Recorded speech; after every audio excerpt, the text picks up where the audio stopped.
गिद्ध पक्षी की 8 ज्ञान की बातें जो भी सुन लेता है वह कभी गरीब नहीं रहता है। मित्रों, किसी जंगल में एक गिद्ध अपनी पत्नी के साथ एक बरगद के बड़े से वृक्ष पर रहता था। एक दिन जब गिद्ध और उसकी पत्नी वृक्ष पर बैठे विश्राम कर रहे थे, तभी गिद्ध की पत्नी कहती है, हे प्राणनाथ, आज मैं कुछ ऐसा जानना चाहती हूँ जो आपने आज तक मुझे नहीं बताया है। आज आप कुछ ऐसा बताइए जो कि बहुत ही रोचक और ज्ञानवर्धक हो। गिद्ध कहता है, ठीक है प्रिय, आज तुम्हें मैं एक अमीर बहन और गरीब भाई की कहानी सुनाता हूँ। आज की कहानी बड़ी रोचक और ज्ञानवर्धक है, जिससे तुम्हें 8 ज्ञान की बातें सीखने को मिलेंगी, जिन्हें सुनकर कोई भी व्यक्ति आसानी से अपनी गरीबी से बाहर आ सकता है। हे प्रिय, बहुत पुराने समय की बात है। किसी नगर में एक बहुत ही अमीर किसान रहता था। उस किसान के घर में 2 जुड़वा संतानें पैदा हुई थीं। उन दोनों जुड़वा संतानों में एक पुत्र और दूसरी संतान पुत्री थी। किसान अपने पुत्र का नाम रोहन रख देता है और पुत्री का नाम कमला रखता है। इधर धीरे धीरे रोहन और कमला बड़े होने लगते हैं। जब किसान की दोनों संतानें बड़ी हो जाती हैं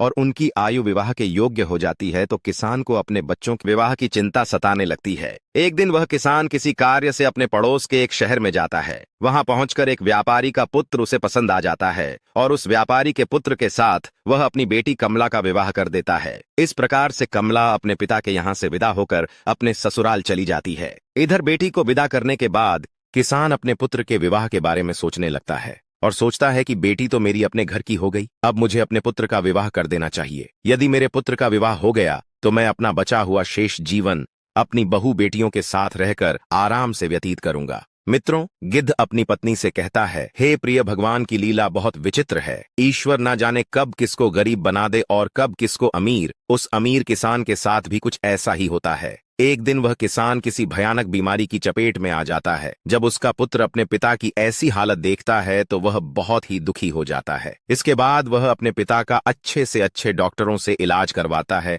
और महंगी से महंगी दवाइयां लेकर आता है। धीरे धीरे उसकी धन संपत्ति पूरी तरह से पिता के इलाज में खर्च हो जाती है। इस प्रकार अपने पिता का इलाज कराते हुए वह किसान का पुत्र एकदम कंगाल हो जाता है। लेकिन फिर भी पिता की हालत में किसी प्रकार का सुधार नहीं होता। जब कोई भी दवाई उस किसान की बीमारी में काम नहीं करती है, तो एक दिन वह किसान अपने बेटे को पास बुलाता है और अपने बेटे रोहन से कहता है, हे पुत्र, जब भी कोई काम मनुष्य के सामर्थ्य से बाहर हो जाए और उसका कोई समाधान ना मिले, तो ऐसे समय में उस काम को ईश्वर के भरोसे छोड़ देना चाहिए। इसलिए पुत्र, अब तुम मेरी चिंता छोड़ो और अपने भविष्य के बारे में सोचो। मेरा क्या है, आज नहीं तो कल मुझे संसार छोड़कर जाना ही है। इसलिए पुत्र, अब तुम मेरी चिंता करना छोड़ और अपना विवाह करके अपना घर गृहस्थी बसा लो। अपने पिता के मुख से यह बातें सुनकर रोहन एकदम चुप हो जाता है। आखिर वह बेचारा कर भी क्या सकता था। उसके घर में जो भी जमा पूंजी थी वह तो उसके पिता के इलाज में पहले ही खर्च हो चुकी थी। फिर वह कहता है, हे पिताजी, जैसा आपके लिए उचित लगे आप वैसा ही कीजिए। इसके बाद वह गरीब किसान अपने पुत्र की शादी एक गरीब घर की कन्या से करवा देता है और शादी के कुछ दिन बाद ही उस किसान की मृत्यु हो जाती है। पिता की मृत्यु के बाद रोहन अपने पिता का पूरी रीति रिवाज से अंतिम संस्कार करता है। रोहन का घर, खेत खलिहान पिता की बीमारी के इलाज में पहले ही बिक चुके थे। जो कुछ भी जमा पूंजी बची थी वह पिता के अंतिम संस्कार में समाप्त हो जाती है। इस प्रकार से रोहन बहुत ही गरीब हो जाता है। प्रिय मित्रों, जब रोहन एक दिन बिल्कुल कंगाल हो जाता है तो वह गांव के बाहर अपनी पत्नी के साथ एक झोपड़ी बनाकर रहने लगता है और दूसरों के खेतों में मेहनत मजदूरी करके अपने बीवी बच्चों का पेट पालने लगता है। उधर रोहन की बहन कमला, जिसका विवाह धनी व्यापारी के घर में हुआ था, जब अपने भाई की स्थिति के बारे में जानती है तो वह अमीर बहन अपने गरीब भाई से घृणा करने लगती है। मन में सोचने लगती है कि मेरा भाई अब तो बिल्कुल ही कंगाल हो चुका है। उसका घर जमीन सब बिक गया है और अब उसके पास एक फूटी कौड़ी भी नहीं बची है। यदि ऐसी हालत में वह मेरी ससुराल आता है तो उसे देखकर मेरी देवरानी और जेठानी मेरा बड़ा ही अपमान करेंगी और मेरा मजाक उड़ाएंगे कि तेरे पीहर वाले तो बिल्कुल ही कंगाल हैं। ऐसे में मेरी बहुत बदनामी होगी। इस कारण से कमला अपने सगे भाई से रिश्ता तोड़ देती है। न तो कमला अपने भाई को ससुराल बुलाती है और ना ही कभी उसके घर जाती है। कमला के भाई रोहन को भी अच्छी तरह से पता होता है कि उसकी बहन उससे नफरत क्यों करती है, इसलिए रोहन भी अपनी बहन की ससुराल कभी नहीं जाता है। इस तरह से कमला बड़े ऐशो आराम के साथ अपनी ससुराल में जिंदगी गुजारती है। रोहन मेहनत मजदूरी करके अपनी पत्नी के साथ झोपड़ी में रहकर किसी तरह से दिन काटने लगता है। आगे गिद्ध पत्नी को कहानी सुनाते हुए कहता है, कुछ साल गुजरने के बाद एक दिन रोहन की बहन कमला के लड़के की शादी तय हो जाती है। लेकिन कमला अपने भाई रोहन को किसी प्रकार का कोई निमंत्रण नहीं भेजती। जब इस बात का पता रोहन को चलता है कि उसके भांजे की शादी होने वाली है तो इस बात को सुन रोहन बहुत प्रसन्न हो जाता है और यह खबर जाकर अपनी पत्नी सुशीला को बताता है कि मेरी बहन के बेटे की शादी है और हम सभी को बहन के घर चलना है। जब रोहन की पत्नी को इस बात की जानकारी होती है कि ननद के बेटे की शादी है तो वह भी इसे सुनकर बड़ी खुश हो जाती है और सोचने लगती है, चलो इसी बहाने से कम मैं अपनी ननद से मिल आऊंगी और उसके घर को देख आऊंगी। वह बड़ी खुश होकर अपने पति से कहती है, मैं तुम्हारे साथ जरूर चलूंगी, लेकिन पहले मुझे यह बताओ, क्या हमारी ननद रानी ने हमारे लिए निमंत्रण भेजा है? अपनी पत्नी के मुख से यह बातें सुनकर रोहन बिल्कुल चुप हो जाता है। फिर वह अपनी पत्नी से कहता है, नेवता तो नहीं आया है, पर मुझे यह दूसरों के द्वारा खबर मिली है कि हमारे भांजे की शादी है, लेकिन इससे क्या फर्क पड़ता है, आखिर वह है तो हमारी बहन का ही बेटा। तब सुशीला अपने पति से कहती, बात तो आपकी सही है कि आपके भांजे की शादी है, लेकिन बिना निमंत्रण के ननद के घर जाना उचित नहीं है और आपके लिए भी वहां जाना सही नहीं होगा। रोहन अपनी पत्नी को समझाता है, प्रिय कमला के ससुराल वाले बड़े आदमी हैं, उन्हें हमारी याद नहीं रही होगी, या फिर हो सकता है कि उन्होंने हमें नेवता भिजवाया हो, लेकिन नेवता वाला पर्चा हमारे पास तक नहीं पहुंचा हो। इसलिए प्रिय तुम किसी भी प्रकार की कोई भी सोच विचार मत करो, बच्चों को तैयार करके मेरे साथ तुम बहन के घर चलो। अपने पति की इन बातों को सुनकर सुशीला कहने लगती है, हे प्रिय, यदि तुम जाना चाहते हो तो जा सकते हो, लेकिन बिना निमंत्रण के मैं नहीं जाऊंगी। तब पत्नी के मुख से ऐसी बातें सुनकर रोहन कहता है, ठीक है, यदि तुम्हारी यही इच्छा है तो तुम बच्चों के साथ घर पर ही रहो, मैं अकेला कमला की ससुराल के लिए चला जाता हूँ। यदि ऐसे में मैं भी नहीं गया तो मेरी बहन की देवरानी जेठानी मेरी बहन को ताना मारेगी और कहेगी कि खर्चा ना हो जाए, इसलिए तेरा भाई नहीं आया। इतना कहकर रोहन घर से बाहर चला जाता है। इधर गिद्ध अपनी पत्नी को आगे कहानी सुनाते हुए कहता है, हे प्रिय रोहन बहुत ही गरीब हो चुका था, उसके पास भांजे के लिए वस्त्र खरीदने के पैसे नहीं थे, इसलिए वह किसी से पैसे उधार लेता है और उधार लिए हुए पैसों से अपनी बहन कमला और अपने बहनोई के लिए सुंदर सुंदर वस्त्र खरीदता है और उन कपड़ों को लेकर अपनी बहन की ससुराल के लिए चल देता है। उधर पैदल चलते चलते रोहन को सुबह से शाम हो जाती है। तब कहीं जाकर वह अपनी बहन के दरवाजे पर पहुंचता है और दरवाजे के एक तरफ जाकर खड़ा हो जाता है। बेचारा दरवाजे पर ही खड़े होकर अपनी बहन के आने का इंतजार करता है। तभी कमला की जेठानी की नजर रोहन पर पड़ जाती है और वह रोहन को पहचान लेती है।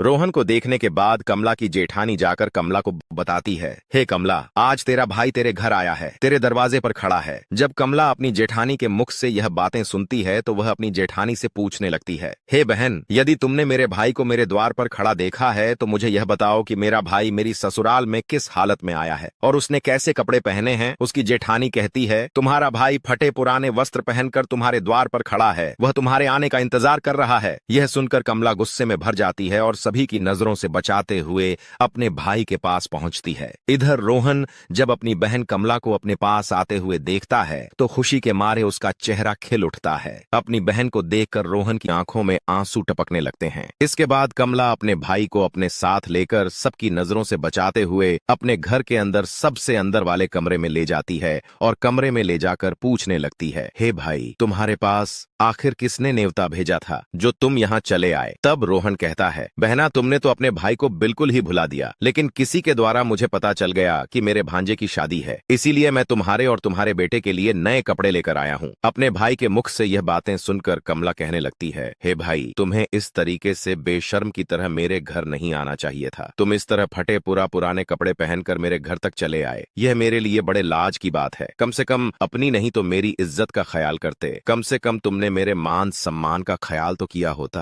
आखिर तुम्हारी तो कोई इज्जत नहीं, पर कम से कम हमारी इज्जत के बारे में तो सोचा होता। कमला के मुख से ऐसे कटु वचन सुनकर उस मजबूर भाई का कलेजा छलनी हो जाता है। तब रोहन अपनी बहन के कदमों में गिरकर माफी मांगने लगता है और कहता है, मुझे क्षमा कर दो, मुझे नहीं पता था कि मेरी वजह से यहाँ तुम्हारी बदनामी होगी। तुम्हारी बहू बदनामी ना हो, तुम्हारी देवरानी जेठानी तुम्हें ताना ना मारे, तुम्हारी बदनामी ना हो, तुम्हारी देवरानी जेठानी तुम्हें ताना ना मारे, इसीलिए तो मैं तुम्हारे लिए वस्त्र लेकर आया हूँ। यदि मुझे यह बातें पहले से पता होती कि तुम मेरी वजह से इतनी आहत हो जाओगी, तुम्हें मेरे आने से इतना बुरा लगेगा, तो मैं तुम्हारे दरवाजे पर कभी नहीं आता। भला मैं तो यह सोचकर आया था कि मेरे भांजे की शादी है, यदि मैं नहीं पहुंचा तो मेरी बहन की देवरानी जेठानी ताने मारेगी। रोहन की बातों को सुनकर कमला का गुस्सा थोड़ा शांत होता है। तब वह रोहन से कहती है, जब तुम आ ही गए हो तो मेरी एक बात कान खोलकर सुन लो। जब तक मेरे बेटे की शादी नहीं हो जाती तब तक तुम इसी कमरे में बंद रहना और भूलकर भी इस कमरे से बाहर निकलने की गलती मत करना, वरना तुम्हें देखकर मेरी इज्जत दो कौड़ी की हो जाएगी। लोग कहेंगे कि कमला का भाई तो भिखारी है। रही भोजन की बात, तो जब भोजन बन जाएगा तो मैं तुम्हें भोजन की थाली तुम्हारे कमरे में पहुंचा दूंगी। तुम भोजन खाकर चुपचाप पिछले दरवाजे से अपने घर के लिए चले जाना। रोहन कहता है, ठीक है बहना, मैं आज रात को ही तुम्हारे घर से अपने गांव के लिए चला जाऊंगा, मगर मेरी तुमसे एक विनती है कि मैं तुम्हारे और जीजा जी के लिए जो कपड़े लाया हूँ तुम उन कपड़ों को रख लो, उन्हें मैं तुम्हारे लिए बड़े प्यार से लाया हूँ। तब कमला अपने भाई से कपड़े लेकर कमरे के बाहर चली जाती है और जाते समय बाहर से उस कमरे की कुंडी लगा जाती है। रोहन उस अंधेरे कमरे में बैठकर अपनी बहन के वापस आने का इंतजार करने लगता है। मित्रों, इतनी कहानी सुनाने के बाद वह गिद्ध कुछ समय के लिए चुप हो जाता है।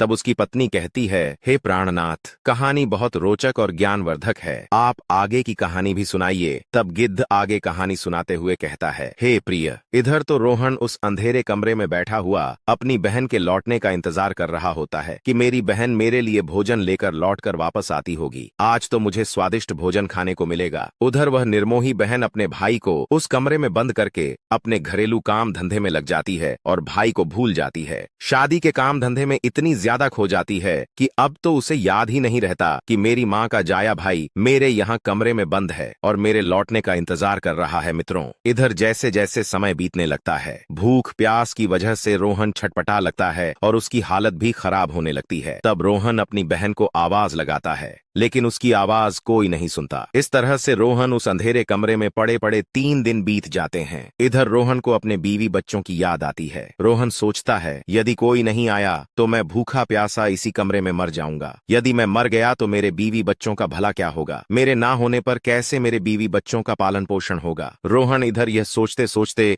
बेहोश होने लगता है। तभी किसी काम की वजह से कमला की जेठानी कमरे के पास से गुजरती। जब रोहन के कानों में कमला की जेठानी की पायल की आवाज सुनाई देती है तो रोहन अपनी पूरी ताकत से उस कमरे का दरवाजा पीटने लगता है। जब कमला की जेठानी के कानों में उस दरवाजे की आवाज जाती है तो वह दरवाजा खोलकर देखती है और अंदर रोहन को देखकर चौंक जाती है। वह रोहन से पूछने लगती है, हे भाई, तुम्हें इस कमरे में किसने बंद किया था? रोहन इस बात का कोई जवाब नहीं देता है। जब कमला की जेठानी दोबारा पूछती है तो रोहन इस बात को छुपा लेता है और झूठ मूठ कह देता है कि मैं इस कमरे में आराम कर रहा था। तभी किसी ने गलती से बाहर से दरवाजे कुंडी लगा दी और मैं इस कमरे में बंद हो गया। बहन, यदि तुम आज नहीं आती तो मेरे प्राण पखेरु उड़ जाते। इतना कहने के बाद रोहन घर के पिछले दरवाजे से चुपचाप बाहर निकल जाता है और अपने घर की राह पकड़ लेता है। 3 दिन का भूखा प्यासा बेचारा रोहन अपने घर के लिए चल देता है। अंत में वह चलते चलते काफी दूर निकल जाता है। चलते चलते उसे चक्कर आने लगता है। जैसे से ही रोहन का सिर चकराता और वह उसी समय जमीन पर गिरने वाला होता है, तभी वहां पर कहीं से एक बूढ़ी माँ आ जाती है और वह बूढ़ी माँ रोहन के गिरने से पहले ही उसे संभाल लेती है। मित्रों, इतनी कहानी सुनाने के बाद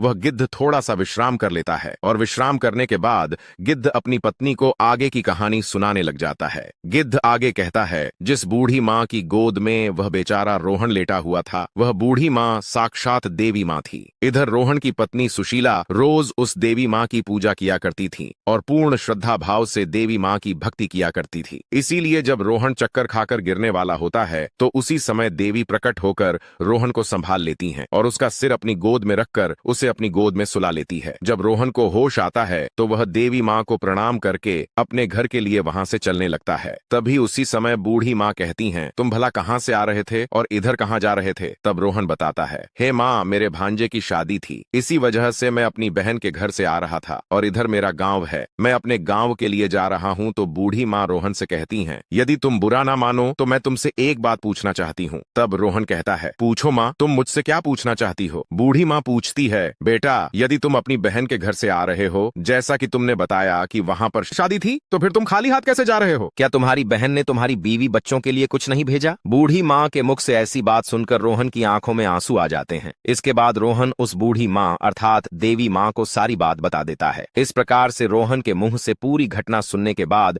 बूढ़ी माँ कहती हैं, हे पुत्र, तुम किसी भी प्रकार की चिंता मत करो, जो हुआ उसे भूल जाओ और जाने दो। यहाँ से कुछ दूरी पर मेरा एक बगीचा है, उस बगीचे में अनेकों प्रकार के फल लगे हुए हैं। तुम उस बगीचे में जाकर फल खाकर अपना पेट भर लो, क्योंकि तुमने 3 दिन से कुछ नहीं खाया है। जब तुम्हारा पेट भर जाए तो कुछ फल तुम अपनी बीवी और बच्चों के लिए भी तोड़कर रख लेना। जब तुम्हारी बीवी और बच्चे तुमसे मिलेंगे तो पूछेंगे कि तुम अपनी बहन की ससुराल से क्या लेकर आए हो, तो तुम कह देना कि मेरी बहन ने तुम्हारे लिए फल भेजे हैं। ऐसा करने से बेटा तुम अपनी बीवी और बच्चों के सामने शर्मिंदा होने से बच जाओगे और इससे तुम्हारी मान प्रतिष्ठा भी बनी रहेगी। रोहन इस प्रकार से बूढ़ी माँ की बात सुनकर मान जाता है और बूढ़ी माँ के बगीचे में पहुंच जाता। उस बगीचे में नाना प्रकार के फल लगे हुए थे। तब रोहन वृक्षों से फल तोड़कर खाने लगता है। जब उसका पेट भर जाता है तो कुछ फलों को तोड़कर अपने थैले में रख लेता है। यह सब करने के बाद रोहन उस बूढ़ी माँ से आज्ञा लेकर अपने घर के लिए चल पड़ता है। तब बूढ़ी माँ रोहन से कहती हैं, हे पुत्र, जाते समय मेरी यह 8 बातें सुनते जाओ, यह तुम्हारे जीवन में बहुत काम आएंगी। इस प्रकार से बूढ़ी माँ रोहन को 8 बात बताती हैं। उन 8 बातों को सुनकर रोहन अपने घर के लिए चल देता है। जब रोहन फलों से भरा हुआ थैला लेकर अपने घर पहुंचता है तो उसके छोटे छोटे बच्चे और उसकी पत्नी सुशीला उसके पास आते हैं और पूछने लगते हैं, पिताजी, आप बुआ के घर से आ रहे हो, आखिर बुआ ने हमारे लिए क्या भेजा है? यह सुनकर रोहन अपने हाथों का थैला अपनी पत्नी को थमा देता है और थैला देने के बाद घर से बाहर निकल जाता है। रोहन के जाने के बाद उसकी पत्नी जब उस थैले को खोलकर देखती है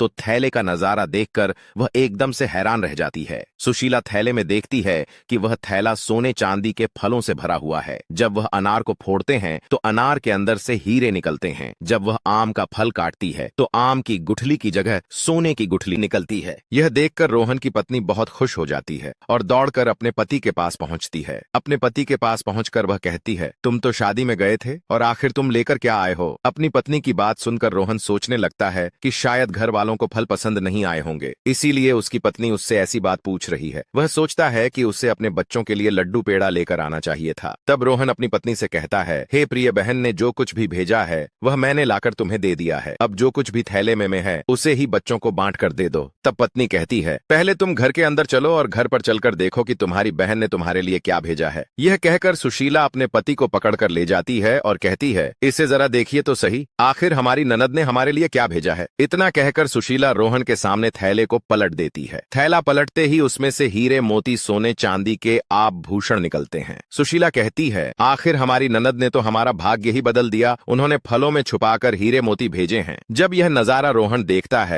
तो समझ जाता है कि जो बूढ़ी माँ उसे रास्ते में मिली थी वह साधारण महिला नहीं बल्कि देवी माँ थी। लेकिन इस बारे में वह अपनी पत्नी को कुछ नहीं बताता और मन ही मन उस बूढ़ी माँ को धन्यवाद देता है। मित्रों, गिद्ध आगे की कहानी सुनाते हुए कहता, हे प्रिय, इस प्रकार से रोहन को बहुत सारा धन मिल जाता है। रोहन फिर से अमीर बन जाता है। कुछ समय बाद रोहन अपनी बीवी और बच्चों के लिए एक आलीशान महल बनवाए और बड़ी शान शौकत से राजा महाराजाओं की तरह उस महल में रहने लगता है। नगर के सभी लोग भी रोहन को देखकर उसका मान सम्मान करने लगते हैं। धीरे धीरे जब रोहन का महल तैयार हो जाता है और उसकी राजा महाराजाओं जैसी शान शौकत हो जाती आती है तो एक दिन रोहन की पत्नी सुशीला उससे कहती है, आज सावन का महीना आने वाला है और सावन में सभी स्त्रियां अपने पिता के घर जाती हैं, इसलिए तुम भी अपनी बहन के ससुराल जाकर मेरी ननद को घर बुला लाओ। इसी बहाने से वह अपने पीहर घूम आएंगी और मैं भी अपनी ननद से मिल लूंगी। रोहन जब अपनी पत्नी की यह बात सुनता है तो उसकी बात मानकर अपनी बहन के ससुराल चल देता है। कुछ समय बाद वह अपनी बहन के ससुराल पहुंच जाता है। एक बार फिर से वह उसी दरवाजे पर जाकर खड़ा हो जाता है जहां वह कुछ दिन पहले खड़ा हुआ था। उसी समय कमला की जेठानी घर से बाहर निकलती है और बाहर का नजारा देखकर दौड़ी दौड़ी कमला के पास जाती है और कहती है, हे कमला बहन, आज तो तेरा भाई आया है। अपनी जेठानी के मुख से यह बात सुनकर कमला कहती है, हे बहन, कोई भिखारी मेरा भाई नहीं हो सकता, मेरा कोई भाई नहीं है। दरअसल कमला ऐसा इसलिए कह रही थी क्योंकि वह इस बार भी अपने भाई को भिखारी ही समझ रही थी। लेकिन जब उसकी जेठानी बताती है, कमला, तुम्हारा भाई आज भिखारियों की तरह नहीं बल्कि राजा महाराजाओं की तरह आया है। तुम्हारे भाई को देखकर ऐसा लग रहा है जैसे वह किसी देश का राजा महाराजा हो। तुम्हारे भाई के आगे पीछे 4-4 सैनिक हैं।